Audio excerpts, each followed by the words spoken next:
Hear that? It's opportunity knocking. And that's not just me saying so, because all of those in the know in this industry are reporting a huge potential opportunity in the luxury travel market. But bear with me for a moment, because I want to make sure that you participate in day 3 so that you'll be eligible for one of the many fabulous prizes supplied by our partners. Now back to business. Today, Travel Agents Appreciation 2022 is all about luxury travel, and we've got a great panel lined up. Plus, I also get to introduce you to Christine Hogg, the editor of Offshore, Travel at its Finest. That's Baxter Media's luxury travel consumer publication. Say hello, Christine.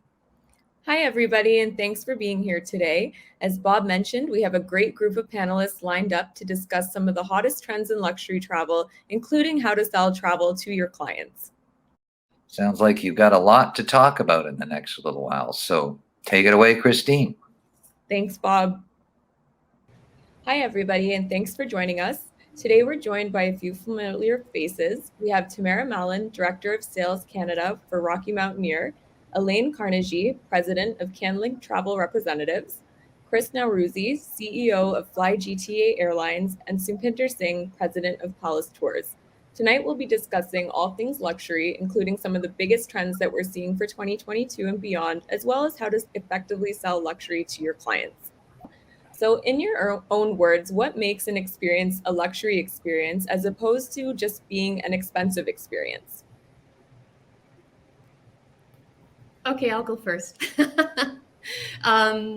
For me, I think it's really the experience that the advisor is creating and what the client's looking for.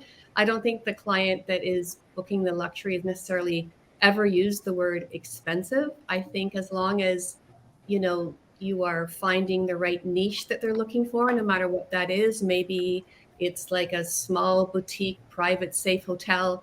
Maybe it's the best suite on a river cruise. As long as you fine tune that, you deliver the experience that they're looking for, and then the product delivers it upon return, they're going to be extremely happy. It's going to exceed their expectations, and they're going to say it was well worth the spend versus using the word expensive. I would actually echo what Elaine was saying in that I think luxury is different for everyone. So for some people, it can be the small things, the hot towels, a wide selection of tea. But for others, it could be, the sheet counts, the butlers. And then someone else, it's all about the destination, the experience. And I think it comes to qualifying and finding what really is luxury to each different guest. I think that's crucial because we should never just assume, and what is luxury to me may not be luxury to someone else. So, it could be the journey, it could be those small things, it could be the combination of everything together. So I think when you're talking to a guest, it's really about qualifying and ensuring that the travel consultants actually determine what is luxury for them. Mm-hmm. And just to add, I think it is the current version of luxury that we have found over the years. It's about responsiveness. It's about adaptation, and especially in these days, in being able to adapt to ever-changing times, be it from border entry issues, and being able to provide a service that is total hand-holding per se, not just book and forget. It's total hand-holding, and it's also about consistency in service delivery. For us, it helps us to have a consistent service delivery methodology to be able to deliver to the client expectations. You get in the habit of under promise and over deliver, and that's something that is very critical to our service delivery model when it comes to luxury clientele. Yeah, and I believe that I think there's two sides to this question and two sides to the equation. One is the planning and the travel agent and everything that goes behind it, and the other part is the client and what they expect and what they've done in the past, as was mentioned. But I think planning, beyond a normal amount is absolutely a crucial part of it when it comes to luxury. Certainly nothing can fall apart, and you have to always stay ahead of the curve as a travel agent or booker. And by doing that, you'll be able to always catch all the extra final touches that you're able to add on in every piece of the experience. So I think it's certainly a peace of mind, and definitely leaving an effect and wow factor once it's all over, that we did a good job. And that was quite the luxury experience, as we felt pampered every step of the way. Mhm. All excellent points. Thank you. Does anybody else have anything to add before we move on? No? Okay. Just jumping off of that question, what would you say some of the new trends we're seeing in the luxury markets? I know at the beginning of the pandemic, bubble travel was one that we were hearing a lot about as people felt more comfortable in smaller groups. So, can any of you share what some of those trends that you're seeing for 2022 and beyond are? Yeah, if you don't mind, I'll start that off. I think, especially with what we do, we've seen a major increase in the private jet travel market. It's a market that was really left for just transportation, but now we're seeing that recreational users of, popular destinations like, what we see a lot of Bahamas, Turks and Caicos, Anguilla, Saint Martin, these places being accessed by private jets now, when the airlines now are still able to do it. But that closed bubble ideology and going with your family or a small group and planning a getaway, that's certainly a big trend that we've seen. But also the destinations, I think with that also goes, more access to destinations that weren't possible before. So we're starting to see a lot of new markets open up, which I think is great. Actually, if I could pivot off that, originally I was gonna, one of the things I was gonna say is exclusivity. So I think Chris kind of answered that. But we are also finding, and when I'm in the marketplace, I've been traveling for the past few weeks, it's definitely that disconnect, that slow travel, that back to nature, which we've all had for 2 years, sitting at home. But we want to get off the computers, we want to get off Zoom, and we're finding, not just within our product, but as a whole, that's what people are looking to do, which really complements what Chris is saying. But it's just really reverting back to things that are important to people. And in the past, I wouldn't say it was luxury. That was kind of like you just wanted to go, check things off your list. Now, actually, it is luxury. It is luxurious to sit back and to be able to disconnect and to see new destinations and just take your time and absorb the scenery around you. And while it seems, cliche, I think that is definitely luxury for many people. I think that's a good point as well. I mean, as you were saying, Tamara, for a good portion, even 2 years, people were unable to travel. So I just feel like luxury, in a sense, is just being able to get on the plane nowadays, no matter where you're going. And are there any particular destinations that you're seeing trending? Well, I just want to make a point also too, as everyone else said on the panel, the private, the boutique, the spacious is very popular, and it's what the hotels have that I work with. So in those destinations are popular.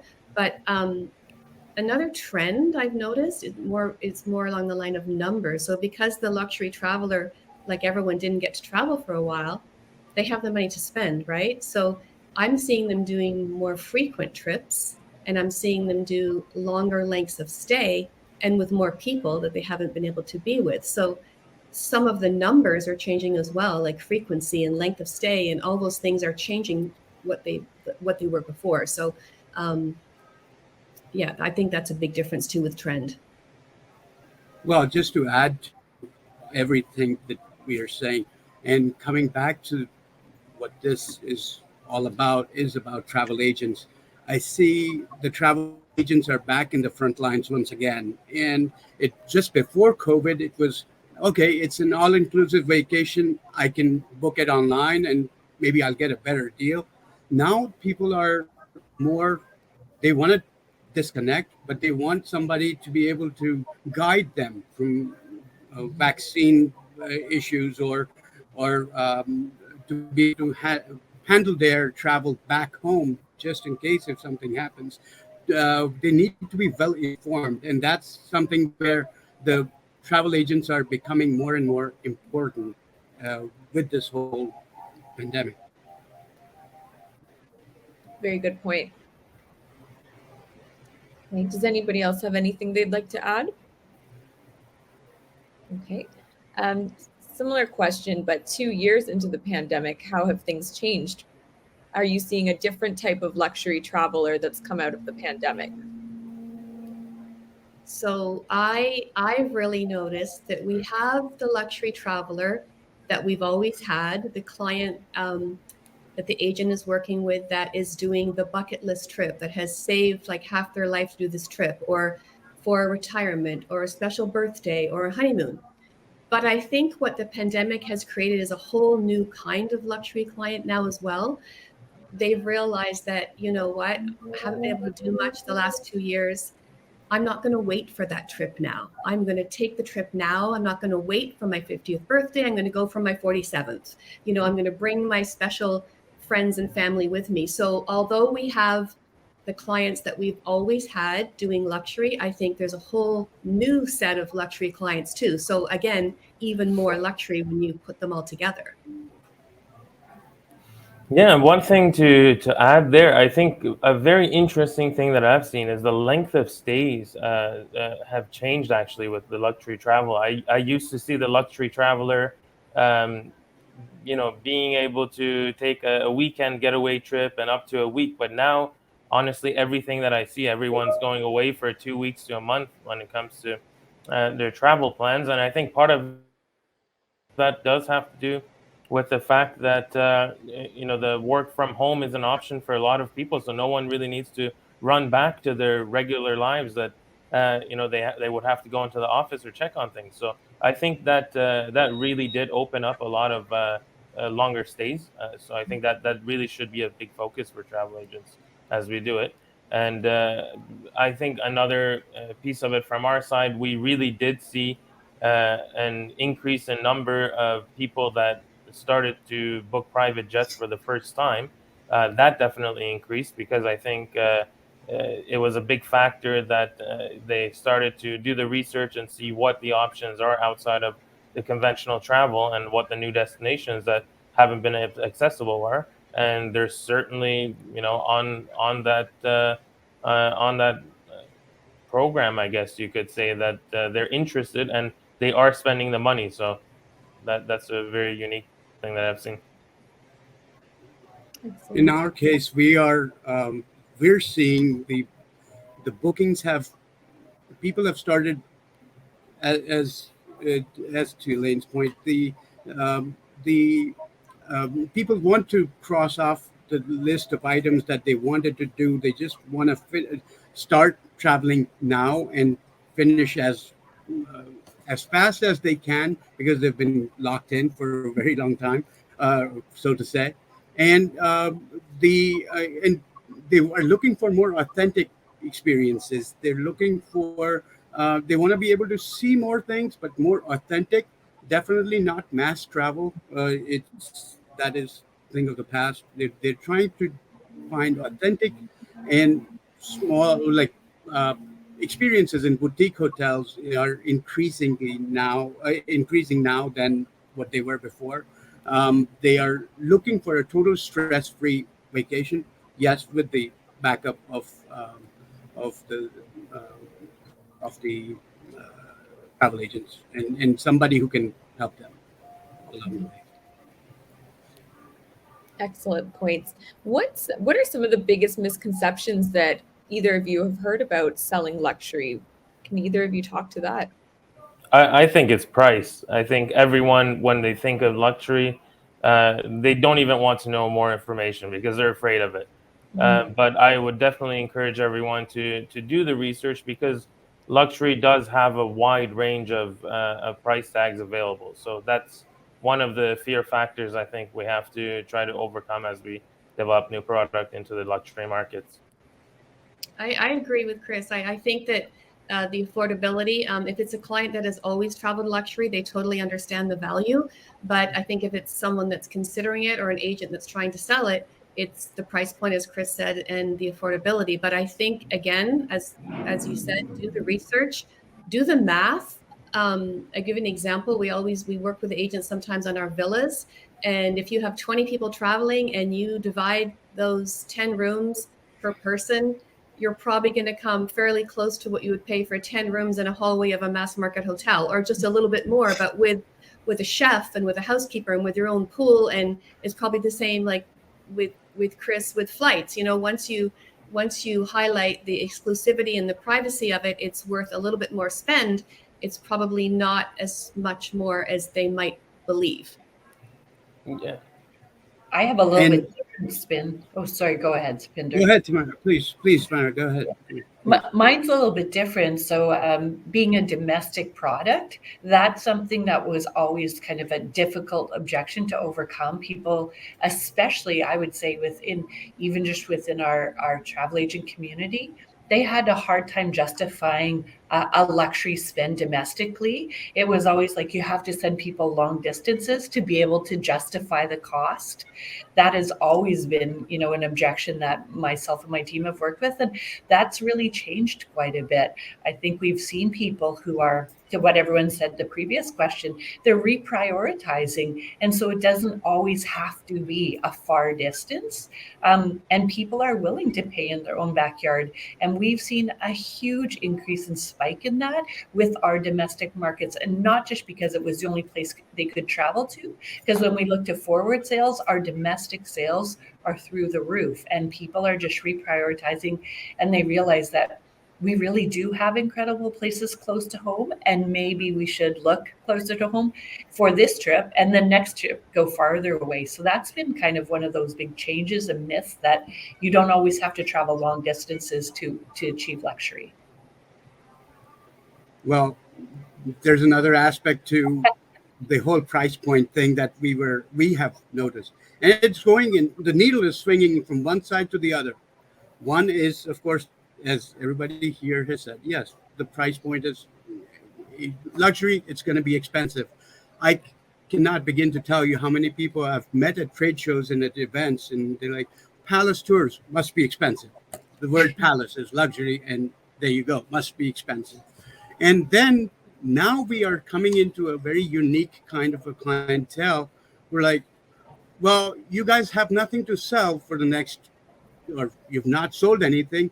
Everything must be cheap. And they don't realize they are expecting everything to be cheap and empty, but you're talking about the products which are authentic, which have limited availability in the first place, and they're operating at 50% occupancy, a big hotel running on 50% occupancy. They're going to be bumping up the prices. And it's very hard for a frontline travel agent to be able to explain that to the customer, and that kind of piggybacks into our products too. But I mean, in all honesty, for 2022, most of our trains are sold out. So that's another story. But the reality is you have the clients who are absolutely price sensitive, and they just walk away. But the other misconception is that with COVID, not everything has gone on a fire sale. Inflation has come into play. You have the limited capacities and COVID restrictions, all of that, and people are actually planning, or the suppliers, or be it the trains, or whoever is the operator, is planning for their rainy day too. And that's something that is that has to be. It's easy to hear from the client, but we have to be ready to counter that with the right information. Mm-hmm. And price point aside, are there any other obstacles that you've heard from travel agents when they're maybe trying to sell luxury to a client for the first time and they're just not sure how to go about it? What are some of the marketing practices you would recommend for them to secure that sale or introduce that client to the luxury market? Yeah. I think one of the big issues that exists is just simply access. A lot of the places and type of flights that we'd like to be able to package are not available in GDS's Amadeus Sabre Travelport, and that's essentially what we're working on, which is giving access to private jets and private destinations to agents that haven't had access to it before. Currently, if you want to book a private jet, it's a very long process. You don't know who to deal with, how to find the answers, how to get pricing together. So you end up in this long wait time loop of several different people getting back to you and getting pricing, and it's a very manual system. So I think ease of access to the product is definitely the biggest challenge that I've seen, and we are definitely trying to do our part to improve that. I still think a mindset a little bit. It's very cliche, but I still think everyone gets in the habit and takes the path of least resistance. And we just assume that our guests, because they've always booked this, want that. And I think that's actually one of the biggest hindrance, because you don't know what's changed for them over the past 2 years. You don't know if they've reprioritized. You don't know if they want to stay closer home, go farther away, what's on their list and what's not. And I think everyone gets into the habit of just booking what they know and what they're comfortable with. And so possibly they don't expand some of their product offerings, be it a private jet, boutique hotels, rail journeys. They just don't expand that product offering. So when the opportunity is there, they might just miss it, or they just assume if this client has always booked this style of cruising, that maybe they're not at that next level. And I know it's cliche, but I'll take that path of least resistance. And I think now's the time to kind of break that path and expand kind of the knowledge and just let go of old assumptions. I agree. Like it. I agree. I like I say it. that all the time to agents, because even if they've given you a specific budget and you feel that they might want something a bit more luxury, so offer them kind of what they're asking for in the budget. And I always say, go a little bit higher, because you just don't know. Like Tamara said, you're not ignoring them. You're offering them what they've asked for, but put something else in there just in case, because if you don't, someone else is going to. And you might just spark their interest, create more questions, answer those questions, and before you know it, they've booked the thing that you thought they probably wouldn't. So I'm always saying, just put it in there. See, you're not going, don't go double what they asked you for, but do something a little bit more and just see what happens. I think I've seen it work quite often. Create the interest.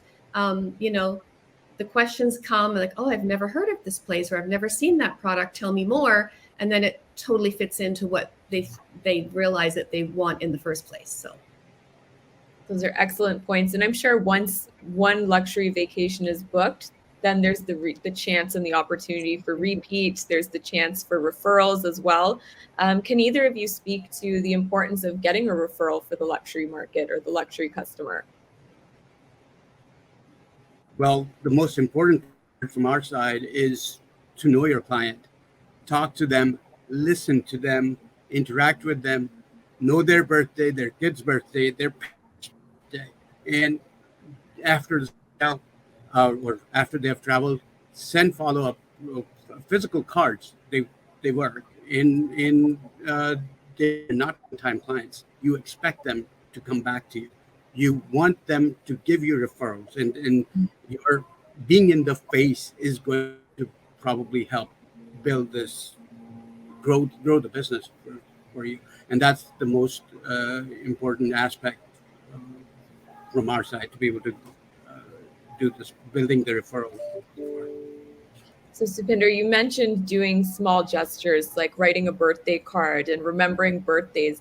Are there any other marketing practices that travel agents can use to sort of really get their foot in the door in the luxury market? What would you say are some of those marketing practices, from smallest to largest?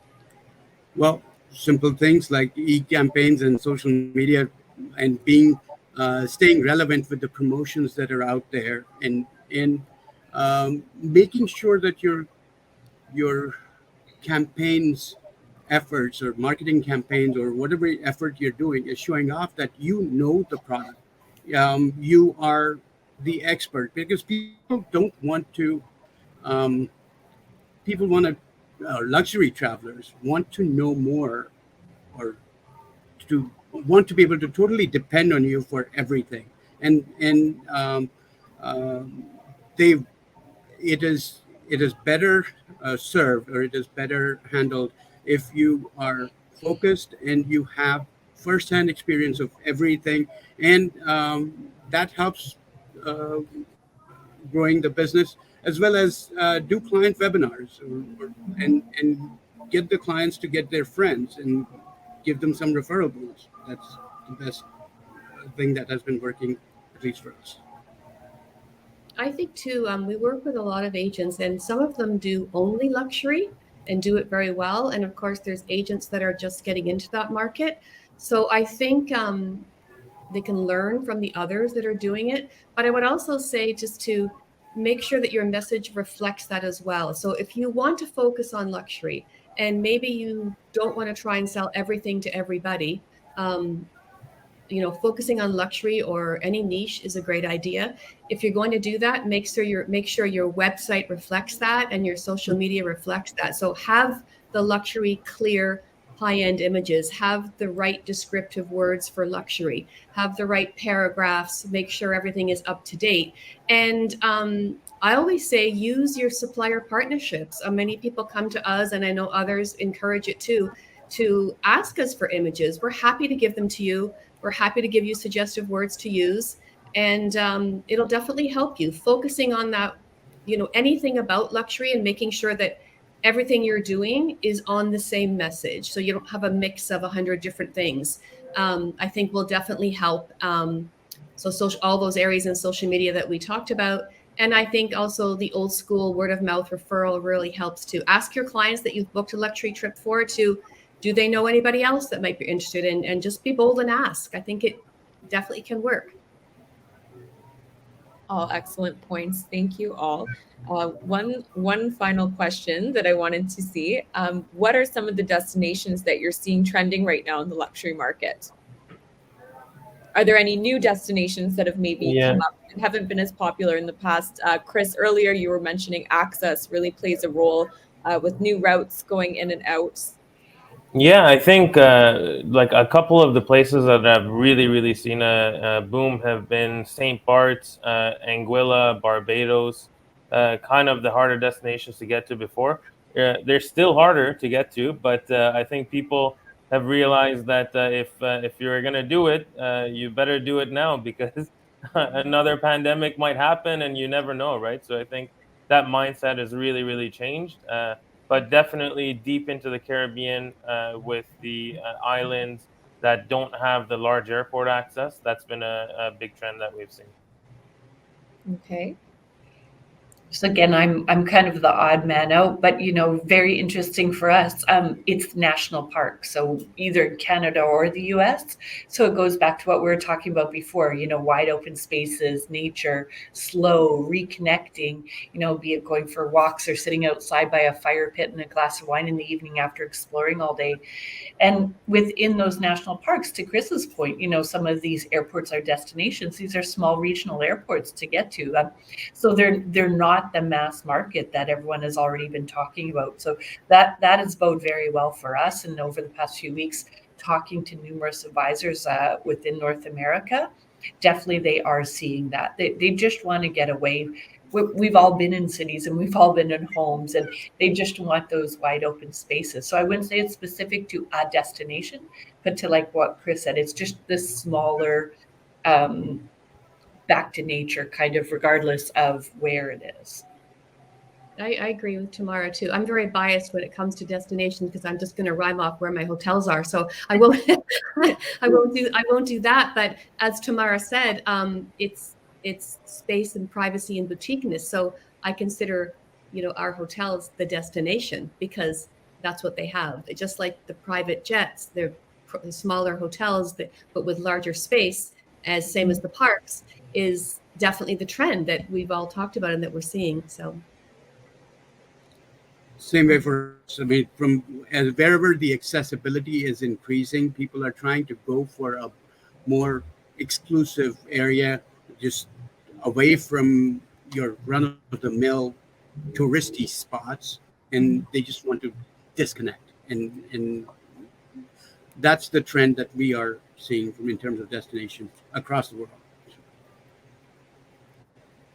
Okay, thank you all. That is all of the questions that I had for you all this evening. Thank you all again so much for being here. Does anybody have any final remarks that they'd like to say about the luxury market? Any additional comments or advice to travel advisors looking to break into the luxury market? I'll just Now add you're- on to what Elaine said. I'm sorry. Go ahead. Sorry, Tamara. No, I was going to say the advice I would give right now for any luxury product that they're booking is to book it ASAP, because the availability is very, very limited. The luxury traveler still has their money and more money to spend that they didn't get to spend the last 2 years. So they, no matter what they're booking, they know the hotel they want, or the ship they want, or the train they want, or they know the date they want, the category. So they're booking in advance to make sure they get that. So that would be something I would say. Again, I think most of the luxury advisors are totally aware of this, and everybody should be, to keep your client happy and try to get them to book as soon as they can, so no one's disappointed. Tamara, you want to add, and I can go. Sure. I would say there's a great group of already luxury advisors, but don't be afraid to try and dip your foot into it as well. Because my very first comment earlier is, don't assume. You don't know what someone's version of luxury is.